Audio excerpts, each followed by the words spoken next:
আজকে হাদি হত্যার বিচারের 11তম দিন এবং এই আজকে হাদি হত্যার 11তম দিনের মধ্যে এসেও সরকারের পক্ষ থেকে আমাদের কোনো গ্রেপ্তার সম্পর্কে বা বিচার সংক্রান্ত কোনো কাজ এখন পর্যন্ত দৃশ্যমান হয়নি।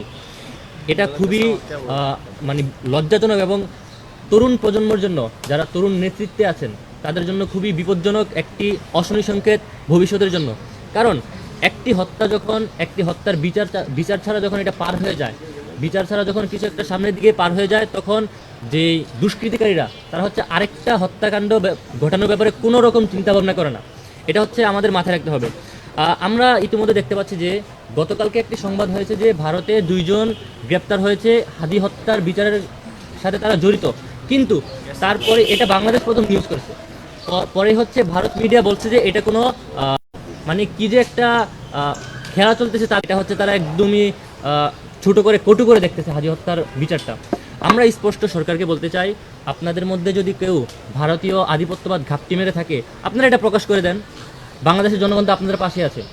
আমরা দেখতে পাচ্ছি যে সামনে নির্বাচনকে রেখে তারা হচ্ছে চাইতেছে যে হাদি হত্যার বিচারে নিয়ে বিক্ষোভ মিছিল এগুলো হচ্ছে নির্বাচনকে বিঘ্ন করবে। আমরা নির্বাচন বিঘ্ন করার পক্ষে নই।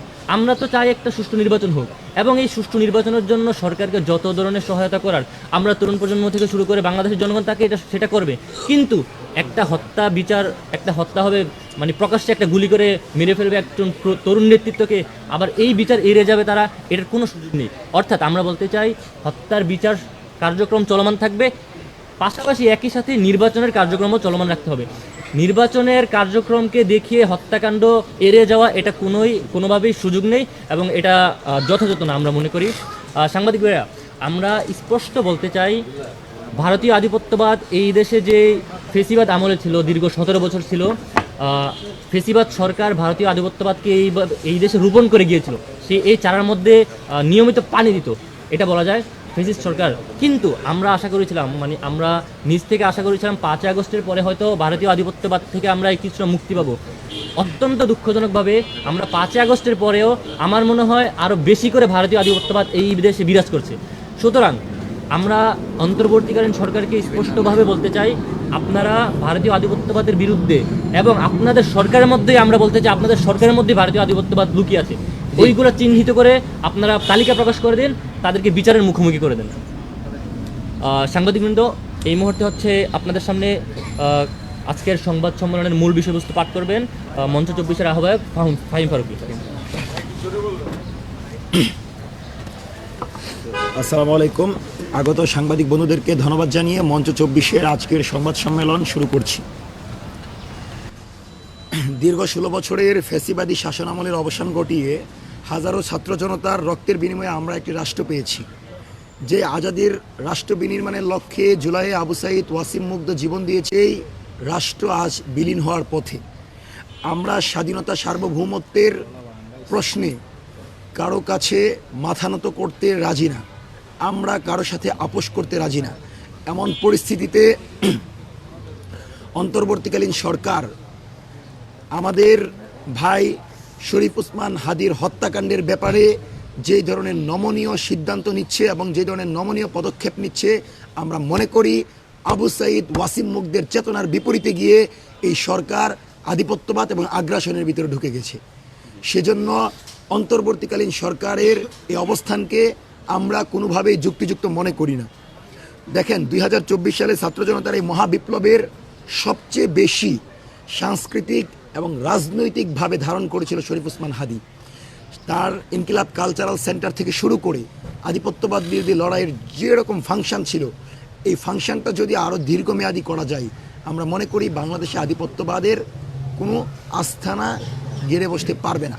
এবং দিল্লির জন্য সবচেয়ে বড় হুমকি ছিল যে শরীফ ওসমান হাদি বাঙালি মুসলমানের সংস্কৃতিকে ধারণ করে সত্য এবং ইনসাফের পক্ষে লড়াই করে গেছেন। তো যখন আমরা স্পষ্টত একটি প্রজন্ম তৈরির লক্ষ্যে মাঠে নামলাম, একটি প্রজন্ম তৈরি হলো যারা যে কোনো বহিঃশক্তির আক্রমণ, বহিঃশক্তির আধিপত্যের বিপরীতে দাঁড়িয়ে ইনসাফের কথা বলে, তখনই দিল্লি আমাদেরকে হত্যার জন্য তালিকা তৈরি করলো। দিল্লি তালিকা করলো, আওয়ামী লীগ পরিকল্পনা বাস্তবায়ন করলো, এবং আমরা দেখতে পেলাম যে আমাদের নেতৃবৃন্দ আমাদের থেকে চলে গেলেন। আমাদের বুকে রক্তক্ষরণ হয়। যেই সরকার আমাদের নিরাপত্তায় এই দায়িত্ব নিয়েছে, সেই সরকার ক্ষমতায় বসার পর জুলাইয়ের নেতৃবৃন্দের নিরাপত্তা দিতে ব্যর্থ হচ্ছে। সুতরাং এমন কোনো সরকারকে আমরা চাই না যেই সরকার প্রতারণা করে, মুনাফিকি করে তাদেরকে যারা ক্ষমতায় বসিয়েছে তাদেরকে মৃত্যুর দিকে ঢেলে দেয়। শরীফ ওসমান হাদির হত্যাকাণ্ডের বিচার এবং খুনি ফয়সালকে যদি গ্রেফতার করা না হয়, তাহলে অপরাধী চক্র মনে করবে যে এই সকল নেতৃবৃন্দকে যদি হত্যাও করা হয় তাতে এই সরকার তাদের বিপরীতে কোনো পদক্ষেপ নেবে না। সেজন্য প্রত্যেকটি জুলাইয়ের নেতৃবৃন্দ এখন হুমকির মুখে। আমরা যারা ঝুঁকিপূর্ণ নাগরিক ছিলাম, সরকারের তো উচিত ছিল আমাদেরকে সম্পূর্ণরূপে নিরাপত্তা দেয়া, কিন্তু আমার ভাইয়ের খুনের বিচারে যে সরকার করতে পারছে না, আমার ভাইয়ের খুনিদের গুলি হয়েছে কিনা, রিজওয়ানা আপার সাথে আমি মিটিংয়ে ছিলাম, উনি বলেছে ব্যালিস্টিক রিপোর্ট করতে নাকি ওনার 10 দিন সময় লাগবে। সেই 10 দিনে যদি ব্যালিস্টিক রিপোর্ট বের হয়, চার্জশিট যদি 30 দিনে দাখিল হয়, তাহলে তো এই বিচার পাবো না। তা আমরা তো এটা কখনো কামনা করি না, এবং স্পষ্টত এই বিচার অন্তর্বর্তীকালীন সরকার থাকাকালীন জানুয়ারির ভিতর, অর্থাৎ আজকে থেকে 23 দিনের ভিতর এই বিচার শেষ করতে হবে। কারণ বাংলাদেশের ইতিহাসে আসিয়ার বিচার দেখেন 27 দিনে বিচার আছে, 8 দিনে বিচার আছে। তো সুতরাং সরকার যদি ইতিবাচক পদক্ষেপ নেয় এবং আন্তরিকতা থাকে তাহলে অবশ্যই বিচারটা সম্ভব। দেখেন, অন্তর্বর্তীকালীন সরকার আমাদেরকে যদি স্পষ্ট করে বলতো যে শরীফ ওসমান হাদির হত্যাকাণ্ডের বিচার আমরা এতদিনের ভিতরে শেষ করতে পারবো, তাহলে আমরা মনে করতাম যে সরকার হয়তো ইতিবাচকভাবে সামনে এগোচ্ছে। এবং তারা যদি এটা বলতো যে ফয়সালকে গ্রেফতার করা হবে, বরং তাদেরকে যখন আমরা বলি যে আপনি বলেন যে খুনি ফয়সালকে আমরা ফিরিয়ে আনবো, তারা বলে যে এতটুকু তারা আশ্বাস দিতে পারে না। রিজওয়ানা আপা এতটুকু আশ্বাস দিতে পারেন না, কারণ তিনি জানেন না যে ভারতকে আদৌ তাকে ফেরত দিবে কিনা। সুতরাং তারা অপারক, অর্থাৎ তাদের কাছে কন্ট্রোল নাই। আপনাদেরকে পূর্বে বলেছি যে বাংলাদেশের সরকারের যে গোয়েন্দা সংস্থা আছে, মিলিটারি ইন্টেলিজেন্সের ভিতরে এখনও আওয়ামী দূষররা রয়েছে, যাদের প্রেসক্রিপশানে এই সরকার চলছে, যাদের জুজুর ভয় দেখিয়ে ডক্টর ইউনূস সরকারকে ফাংশন করতে ব্যর্থ করছে। সেজন্য যদি হাদি হত্যাকাণ্ডের বিচার প্রক্রিয়া শুরু করতে হয়, হাদি হত্যাকাণ্ডের ফয়সালকে গ্রেফতার করা হয়, তাহলে আমরা বুঝবো যে প্রথম ধাপ শুরু হয়েছে। ফয়সাল হচ্ছে এই হত্যাকাণ্ডের সবচেয়ে ছোট অংশ এবং শুরুর অংশ, তাকে ধরার মধ্য দিয়ে পুরো চক্রকে ধরা যাবে। দেখেন, আমরা দৃঢ়ভাবে এটা বলতে চাই যে বাংলাদেশ সরকার, অন্তর্বর্তীকালীন সরকার শপথ নেওয়ার পর থেকে সবচেয়ে বড় দায়িত্ব হচ্ছে একটি সুষ্ঠু, অবাধ, নিরপেক্ষ নির্বাচন দেয়া। সেজন্য নির্বাচনের পরিবেশকে সুসংগঠিত রেখে নির্বাচন যেন সুষ্ঠু এবং অবাধ হয় এবং লেভেল প্লেইং ফিল্ড থাকে, সেজন্য সরকারকে সবার আগে হাদি হত্যার বিচার শেষ করতে হবে। কারণ জনতা জেগে বসেছে। আপনি লক্ষ্য করেছেন যে গতকাল বিশ্ববিদ্যালয় থেকে, এটাই লিখিত, গতকাল বিশ্ববিদ্যালয় থেকে আপনারা দেখেছেন যে বাস ভরে শিক্ষার্থীরা আসছে। এখন আজকে যদি শাহবাগে 2টা থেকে ছাত্র জনতার আপামর অংশগ্রহণ শুরু হয়, তাহলে ছাত্র জনতার নিয়ন্ত্রণ কিন্তু আমাদের হাতে থাকবে না। তখনই আন্দোলন গণ আন্দোলনে পরিণত হবে। কারণ তারা তো মনে করে আজাদির জন্য যে লড়াই শুরু করেছিলাম, শরীফ ওসমান হাদি ছিল সেই লড়াইয়ের মূল। তো সেই নেতৃত্বকে যখন আঘাত করা হয়, তখন ছাত্র জনতা সেটার বিরুদ্ধে, সেটার বিচারের দাবিতে মাঠে নামবে, এটাই স্বাভাবিক। এবং যে শরীফ ওসমান হাদি বিচারের জন্য লড়াই করেছেন, বিচারহীনতার সংস্কৃতির পরিবর্তে বিচারের সংস্কৃতি চালু করার চেষ্টা করেছেন, আজকে তার বিচারের জন্য আমাদের শাহবাগে দাঁড়াইতে হয়, তার বিচারের জন্য আমাদের মানে রাতের পর রাত শাহবাগে অবস্থান করতে হয়। এর চেয়ে লজ্জাজনক আসলে কিছু হয় না। আমরা পূর্বেও বলেছি, ইনকিলাব মঞ্চ যে কর্মসূচি দিচ্ছে প্রত্যেকটি কর্মসূচির সাথে আমরা সমন্বয় করছি এবং আমরা সর্বাত্মক অংশগ্রহণ করছি। এবং আমরা প্রথমে বলেছিলাম যে আমরা যমুনা ঘেরাও দিতেও কিন্তু কুণ্ঠাবোধ করব না। এবং ইনকিলাব মঞ্চ থেকেও কিন্তু ইতিমধ্যে জাবের ভাই বলেছে, যদি প্রয়োজন হয় আমার ভাইয়ের হত্যাকারীদেরকে বিচারের মুখোমুখি করার জন্য যদি ডক্টর ইউনূসকে ঘেরাও দিতে হয়, সেই ঘেরাও দিতেও ছাত্র জনতা রাজি আছে, কিন্তু বিচারের সাথে আমরা কোনো আপোষ করতে রাজি নেই।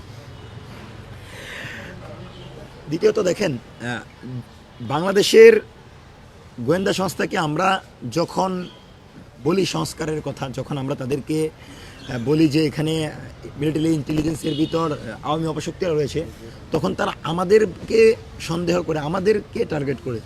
কিন্তু এখন পর্যন্ত স্পষ্টত আমরা মনে করছি এবং আপনাদেরকে জানিয়ে দিচ্ছি যে ভারতীয় গুপ্তচররা এখনও গোয়েন্দা সংস্থায় রয়েছে, ভারতীয় গুপ্তচররা এখনও মিডিয়াতে রয়েছে, এবং যে সকল মিডিয়া ইচ্ছাকৃতভাবে দেশবিরোধী ষড়যন্ত্রে লিপ্ত এবং প্রোপাগান্ডা চালাচ্ছে, তাদেরকেও জবাবদিহিতার আওতায় আনা হবে। যারা গণজাগরণ মঞ্চ তৈরি করেছিল, যারা 13 সাল তৈরি করেছিল, তারা এখন আবার বয়ান তৈরি করে দিল্লির প্রেসক্রিপশনে আমাদেরকে নিয়ন্ত্রণ করবে জুলাই পরবর্তী বাংলাদেশে, সেই সুযোগ আমরা রাখতে চাই না। এবং আমরা স্পষ্টত আপনাদেরকে কিছু দাবি জানাচ্ছি। আমরা মূলত 5টি দাবি নিয়ে আপনাদেরকে আজকে সম্পূর্ণরূপে জানাবো। তার পূর্বে আপনাদেরকে জানিয়ে রাখি যে পূর্বে আমরা বলেছিলাম যে আমরা অবরোধ কর্মসূচি দিব, এবং যেহেতু ইনকিলাব মঞ্চ জনগণের মঞ্চ হয়েছে, জনতার হাদি হয়েছে, সেজন্য তাদের ব্যানার যেখানে থাকবে সেখানে বাংলাদেশের অন্য কোনো ব্যানার থাকবে না। আমরা সকলেই তাদের যে এই অবরোধ সেটার সাথে একাত্মতা ঘোষণা করছি, এবং বাংলাদেশের আপামর ছাত্র জনতাকে এই বিচারের জন্য মাঠে নেমে আসার আহ্বান করছি। আর আপনাদেরকে আজকেও তারা আমাদেরকে স্পষ্ট বলেছে, যদি আমরা ঘোষণা দেই, যদি আমরা আহ্বান করি, তারা অন্তত 1 সপ্তাহ রেমিটেন্স বন্ধ রাখবে। সেজন্য এই সরকার যদি এটাকে যথেষ্ট গুরুত্ব সহকারে না করে, তাহলে আমরা আনুষ্ঠানিকভাবে আগামীকাল রেমিটেন্স বন্ধের আহ্বান জানাবো, এবং যার মধ্য দিয়ে আমরা মনে করি এই সরকার বিচারের দিকে যাবে। আর দিল্লি যদি আমাদেরকে থ্রেট মনে করে, দিল্লি যদি আমাদেরকে ভয় পায়, তাহলে দিল্লির বাংলাদেশের কূটনৈতিক সম্পর্ক কেমন হবে সেটা নির্ধারণ করব আমরা। ইনসাফ ছাড়া, ন্যায্যতা ছাড়া কোনো দাদাগিরির কূটনৈতিক সম্পর্ক বাংলাদেশে চলতে দেওয়া হবে না। সেজন্য আপনাদের মাধ্যমে আমাদের দাবিগুলো আমরা উপস্থাপন করছি। 1 নাম্বার, আমরা বলছি শহীদ শরীফ ওসমান হাদির মূল খুনি ও সম্পূর্ণ খুনিচক্রকে অবিলম্বে গ্রেফতার করে 25 দিনের মধ্যে বিচার কার্য সমাপ্ত করতে হবে। 25 দিনের মধ্যে বিচার কার্য সমাপ্ত করতে হবে। নির্বাচনের আগে গোয়েন্দা সংস্থা এবং মিডিয়ার ভিতরে থাকা আওয়ামী অপশক্তিদেরকে যাচাই করে দেশবিরোধী ষড়যন্ত্রে যে সকল মিডিয়া লিপ্ত এবং যে সকল মিডিয়া দেশবিরোধী ষড়যন্ত্রের বয়ান তৈরি করছে, দিল্লির পক্ষে গিয়ে আওয়ামী লীগকে নর্মালাইজ করছে এবং হাদি হত্যাকাণ্ডের রিপোর্ট প্রকাশ করেছে, তাদের সবাইকে জবাবদিহিতা আওতায় আনতে হবে, এবং তাদেরকে যথেষ্ট জবাবদিহিতা করে অন্তর্বর্তীকালীন সরকার তাদের ব্যাপারে পদক্ষেপ নেবে। কারণ মিডিয়া প্রোপাগান্ডা এবং দেশবিরোধী ষড়যন্ত্র যদি চলতে থাকে, তাহলে আগামীতে স্বাধীনতা সার্বভৌমত্ব হুমকির মুখে পড়তে পারে, নির্বাচনের পরিবেশ নষ্ট হতে পারে। কারণ বিগত নির্বাচনগুলোতে এই মিডিয়াই কিন্তু আওয়ামী নির্বাচনকে বৈধতা দিয়েছিল। সেজন্য যে সকল মিডিয়ায় ষড়যন্ত্রে লিপ্ত, ভারতীয় গুপ্তচর যে সকল মিডিয়াতে আছে, তাদেরকেও জবাবদিহিতার আওতায় আনার জন্য অন্তর্বর্তীকালীন সরকারের প্রতি আমরা মঞ্চ 24-এর পক্ষ থেকে আহ্বান করছি। তৃতীয়ত, আমরা স্পষ্ট বলছি যে বাংলাদেশে ভারতীয় নাগরিক থাকবে, ভারতীয়রা সাধারণ জনগণ থাকতেই পারে, কিন্তু তাদের যে আচরণ এবং সরকারের যে আচরণ সেটাকে মূল্যায়ন করে আমরা অন্তর্বর্তীকালীন সরকারের প্রতি অনুরোধ করব যে তাদের ওয়ার্ক পারমিট বাতিল করতে হবে, এবং ভারত যদি অভ্যন্তরে লুকিয়ে থাকা শেখ হাসিনা সহ ওসমান হাদির হত্যাকারীরা এবং বাংলাদেশে দণ্ডিত অপরাধী যারা আছে সবাইকে যদি ফেরত না দেয়, তাহলে বাংলাদেশ সরকার যেন আন্তর্জাতিক আদালতের মাধ্যমে এবং আন্তর্জাতিক হস্তক্ষেপের মাধ্যমে দিল্লিকে এবং ভারতের বিরুদ্ধে আন্তর্জাতিক আদালতে মামলা করে, সে ব্যাপারে আমরা সরকারকে আহ্বান করব।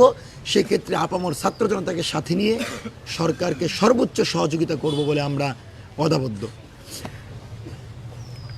চতুর্থত, আপনাদেরকে একটি বিষয় বলি যে রেমিটেন্সের ব্যাপারে আমরা আজকে আপনাদেরকে এবং সরকারকে অবগত করছি, আমাদের সাথে যোগাযোগ হয়েছে। আমরা যদি ঘোষণা দেই, আমাদের প্রবাসী ভাইয়েরা অন্তত 1 সপ্তাহ রেমিটেন্স বন্ধ রাখবে। কিন্তু যদি সরকার আজকে বিচারের ব্যাপারে আমাদেরকে ইতিবাচক খবর দিতে পারে, এবং রিজওয়ানা আপাদের যে বক্তব্য ছিল যে খুনিদেরকে তারা আনতে পারবে কিনা নিশ্চয়তা নাই, সেটার পরিবর্তে যদি তারা বলতে পারে যে আমরা খুনিদেরকে নিয়ে আসবো এবং সেই ব্যাপারে ভারত সহযোগিতা করবে, তাহলে আমরা রেমিটেন্স বন্ধের আহ্বান করব না। নচেত আমাদের এই 4 দফা অব্যাহত থাকবে, এবং যতক্ষণ পর্যন্ত না ওসমান হাদির অপরাধীদের বিচার নিশ্চিত করা হয় ততক্ষণ পর্যন্ত এই লড়াই চলবে। প্রশ্ন হচ্ছে যে আমাদের এই লড়াইটাকে আমরা চূড়ান্ত লক্ষ্য হিসেবে কি নির্ধারণ করছি? আমরা চূড়ান্ত লক্ষ্য হিসাবে এটি নির্ধারণ করেছি যে বাংলাদেশের সবচেয়ে গুরুত্বপূর্ণ হচ্ছে যে শরীফ ওসমান হাদির জানাজায় 14 লক্ষ লোক হয়, 15 লক্ষ লোক হয়। রিজওয়ানা আপার ভাষায় এটা নাকি জাতীয় দায়িত্ব যে বিচার করা। তো সরকারও যদি বিশ্বাস করে, আমরাও যদি বিশ্বাস করি বিচার করা, কারা সেই বাধাগুলোকে চিহ্নিত করে 25 দিনের ভিতর বিচার কার্য সমাপ্ত করে বাংলাদেশকে স্থিতিশীল করার জন্য এই সরকার পদক্ষেপ নেবে এবং সেই লক্ষ্যেই আমরা এগিয়ে যাব। এবং বাংলাদেশে অবাধ সুষ্ঠু নির্বাচনের জন্য যেই পরিবেশ দরকার সরকারকে সেই পরিবেশ নিশ্চিত করতে হবে। এবং গতকাল আপনারা দেখেছেন যে আমরা জনগণের কল্যাণের কথা চিন্তা করে রাত 8টার পর সারা দেশে ইনকিলাব মঞ্চ অবরোধ উঠিয়ে নেই। কিন্তু আমাদের ভাই, আমাদের তো রক্তক্ষরণ হয়, আমাদের ভাই আমাদের থেকে চলে গেছে, আমরা তো তার বিচারের জন্য মাঠে থাকব। সেজন্য আমরা আজকেও ইনকিলাব মঞ্চ যে 2টা থেকে যে কর্মসূচি দিয়েছে আমরা সম্পূর্ণরূপে তাদের সাথে একাত্মতা ঘোষণা করছি। এবং এতটুকু বলে রাখি, আন্দোলন কন্টিনিউ হবে, আন্দোলন চলবে যতক্ষণ পর্যন্ত না অপরাধী গ্রেফতার হয়। সেজন্য এটা ভাবার কোনো সুযোগ নাই যে কোনো সমঝোতা, কোনো আপোষে আমরা হাত দিব। যত অফার আসুক, উপদেষ্টারা যতই অফার করুক বা উপদেষ্টারা যে আমাদেরকে ডাকতেও চাই, বোঝাতেও চাই, তবু আমরা বুঝবো না যতক্ষণ না ফয়সালকে আমরা কারাগারে দেখব। এবং ফয়সাল হচ্ছে এটার প্রথম, তার মধ্য দিয়ে এই দরজায় প্রবেশ করে সম্পূর্ণ ভারতীয় চক্রকে, যেই চক্র এই খুনিদেরকে আশ্রয় দিয়েছে এবং এই খুনের সাথে জড়িত, সেই খুনি চক্রের সম্পূর্ণ তথ্য পাবো, সম্পূর্ণ চক্রটাকে বিচারের মুখোমুখি করতে পারবো। তার আগে আমরা থামবো না। আর আমাদেরকে যে হুমকি দেওয়া হচ্ছে, আমাদেরকে যে তালিকা প্রকাশ করা হচ্ছে, আমরা মনে করি এটা আজাদির যে আমাদের যাত্রা, এই আজাদির যাত্রায় শহীদ হওয়া হচ্ছে আমাদের সবচেয়ে বড় আকাঙ্ক্ষা। সুতরাং আমাদের ভয় দেখিয়ে লাভ নাই। অন্তর্বর্তীকালীন সরকারের কাছে অনুরোধ থাকবে 25 দিনের ভিতর বিচার সমাপ্ত করেন এবং শরীফ ওসমান হাদির হত্যাকারীদেরকে সর্বোচ্চ বিচার নিশ্চিত করে বাংলাদেশকে স্থিতিশীল করে একটি সুষ্ঠু, অবাধ এবং নিরপেক্ষ নির্বাচনের দিকে আপনারা যাবেন, সেই প্রত্যাশা রেখে মঞ্চ 24-এর আজকের সংবাদ সম্মেলন এখানে সমাপ্ত করছি।